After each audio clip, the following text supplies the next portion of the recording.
Maayong udto guys, mga unta. Na. Luncheon meat, tsaka corn tuna ang ating ulam guys. Meron tayong mais dito.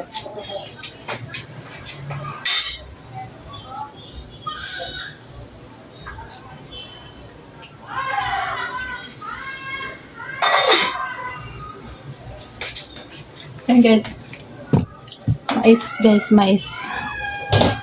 Alright ko. Galing ako sa ano guys, Palawan. Tapos, bumili ako ng tubig na Wilkins. Kasi yun ang tubig namin dito sa bahay. Wilkins. Tapos, pag uwi ko, paglabas, pag padala ko ng pera, nagpadala kasi ako sa papa ko. Tapos, nagbila ako ng luncheon meat kasi para baon, may baon si Princess. Malayo kasi yung Andox, kaya di na lang ako nagbili ng Andox. Kaya dilata na lang muna siya. So itong mais guys, dala to niya galing sa trabaho.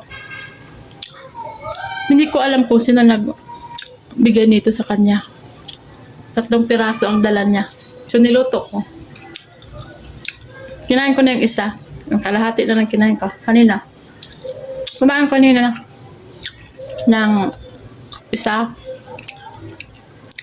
So guys, alam mo, itong mais, ito yung pagkain namin dati pag wala kami bigas. Kasi yung kanin namin dati, mais. Kasi yung lolo ko, nagpa-farm kasi dati ng mais. Kaya, kapag nag-harvest kami ng mais, nagpapagiling lang kami ng mais na corn para maging bigas. Pag hindi kami makapagiling, ginagawa namin ng tilaob, ganito. Yung mga malambot pa na ito ang pagkain namin. Minsan lang titilaob. Laga kami ng mais.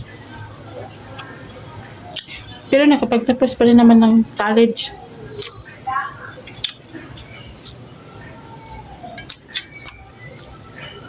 Kasi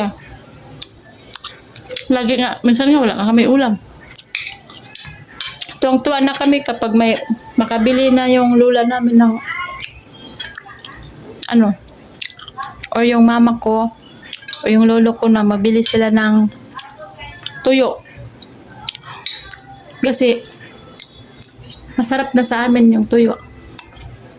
Kaya para sa akin, lahat ng ulam masarap para sa akin.